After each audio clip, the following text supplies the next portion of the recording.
Hello అండి, నా పేరు సందీప్ అనాలిసిస్ 27 ఛానల్కి అందరికీ స్వాగతం. ఈరోజు మెయిన్గా టాపిక్ ఏంటంటే ఏపీలో వచ్చేసి స్మార్ట్ కార్డ్స్ అనేది తీసుకొచ్చారండి రేషన్ కార్డ్స్కి. దాని గురించి మనం మాట్లాడుకోబోతున్నామండి.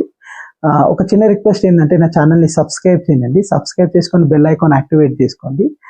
నేను కొత్త వీడియో పెట్టగానే మీకు నోటిఫికేషన్ అనేది వస్తుందండి. టాపిక్లోకి వెళ్ళిపోదాము. ఏపీలో వచ్చేసి ఇప్పుడు కొత్త ఏటీఎం కార్డ్స్ అనేది తీసుకొచ్చారండి, ఏదైతే రేషన్ కార్డ్స్కి.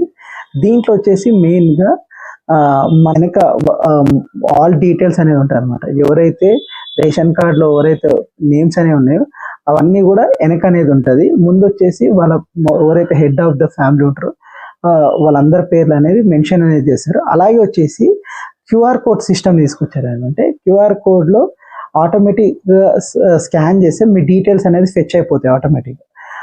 అప్పుడులాగా ఏదైతే థమ్ ఇంప్రెషన్ కానీ అలాగే ఆ థమ్ సిస్టమ్ కూడా ఉంటుంది, అలాగే ఓటీపీ సిస్టమ్ కూడా ఉంటుంది. కానీ ఈ క్యూఆర్ కోడ్ సిస్టమ్ వల్ల ఆటోమేటిక్గా మీకు స్కాన్ చేసేస్తే మీ డీటెయిల్స్ అనేది ఫిచ్ అయిపోతుంది ఆటోమేటిక్గా. దానివల్ల ఈజీ అవుతుందండి. ఎందుకంటే ఏదైతే ఇప్పుడు రేషన్ ఇవ్వాలన్నా కానీ మీకు క్యూఆర్ కోడ్ సిస్టంలో ఆటోమేటిక్గా స్కాన్ చేసేసి ఆటోమేటిక్ యాక్సెప్ట్ అనేది ఈజీగా అయిపోతుంది. అలాగే వచ్చేసి ఇంతకుముందు థమ్ సిస్టమ్ ఉండే, థమ్ సిస్టమ్ వల్ల మీకు ఒక 2-3 రోజులు పట్టేది అనమాట. ఇప్పుడు ఆ 2-3 రోజులు పట్టే అవసరం అనేది ఉండదు. ఎందుకంటే ఆటోమేటిక్గా డీటెయిల్స్ అనేది స్విచ్ అయిపోయినప్పుడు మీకు ఆటోమేటిక్గా యాక్సెప్ట్ అనేది చేసేస్తారు. అది పెద్ద విషయంగా.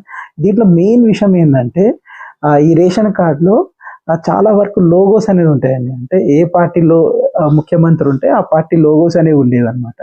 ఇప్పుడు మెయిన్గా ఈ టర్మ్లో వచ్చేసి ఈ ఏటీఎం కార్డులో రేషన్ కార్డులో లోగోస్ అనేది తీసేశారండి. లోగోస్ తీసేసి ఎలాంటి లోగో లేకుండా ఇప్పుడు ఈ ఏదైతే రేషన్ కార్డ్ అనేది రిలీజ్ చేయబోతున్నారండి. ఇది మంచి విషయం అండి. ఎందుకంటే ఏ పార్టీ ఇన్ఫ్లుయెన్స్ లేకుండా ఉంటే బెటర్ అనమాట. ఎందుకంటే ఇది రేషన్ కార్డ్ అనేది సెంట్రల్ గవర్నమెంట్ అనేది ఇస్తుందండి. సెంట్రల్ గవర్నమెంట్, స్టేట్ గవర్నమెంట్ కూడా కొంచెం భాగం ఉంటుంది. కానీ సింహభాగం వచ్చేసి సెంట్రల్ గవర్నమెంట్ అనేది ఇస్తుందండి, ఏదైతే రేషన్. కానీ దాన్ని ఇప్పుడు వీళ్ళు ఏదైతే ఏపీ ప్రభుత్వం వచ్చేసి దాన్ని ధృవీకరణ చేస్తున్నారు అనమాట. అంటే ఎలాంటి లోగోస్ పెట్టకుండా ఓన్లీ ఏపీ గవర్నమెంట్ లోగోనే ఎక్కువ ఉండేటట్టు చూస్తున్నారు. అలాగే వచ్చేసి ఇది నెక్స్ట్ మంత్ అనేది రిలీజ్ చేసే అవకాశం ఉందండి. ఏవైతే స్మార్ట్ కార్డ్స్ అంటే smart ration cards next month అనేది రిలీజ్ చేస్తున్నారు.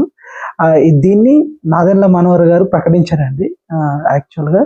అదే కాకుండా సివిల్ సప్లైస్ దాంట్లో ఇది ఒక రిఫార్మ్ లాంటిది. అంటే ఏ పార్టీ అధికారంలోకి వచ్చినా వాళ్ళు కంపల్సరీ లోగోస్ అనేది వాళ్ళ గుర్తులు అనేది పెట్టుకునే అవకాశం అనేది ఎక్కువగా ఉంటుంది.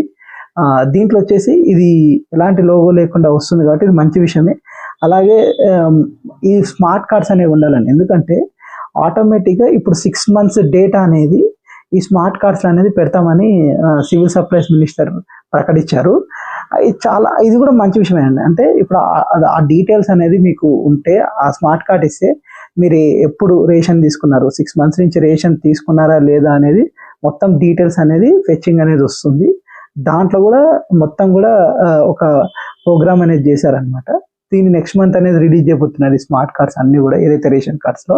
ఇది మంచి విషయం. ఎందుకంటే కొంతమంది ఏం చేస్తున్నారంటే ఒక 2 months ఒకసారి 3 months ఒకసారి అట్లా తీసుకుంటున్నారు. దాన్ని కట్టడి చేయడానికి ఇప్పుడు ఏం చేస్తున్నారంటే ఇప్పుడు 6 months డేటా అనేది ఆటోమేటిక్గా సిస్టమ్ అనేది ఉంటే ఆటోమేటిక్ ఒకళ్ళు తీసుకోకపోతే ఎంబడే తీసేసే ప్రయత్నం అనేది గవర్నమెంట్ చేయడం కోసం ఇలాంటి ప్రయత్నం అనేది చేశారు. మంచి విషయం అంటే ట్రాన్స్పరెన్సీగా జరిగే అవకాశం అనేది ఉంటుంది.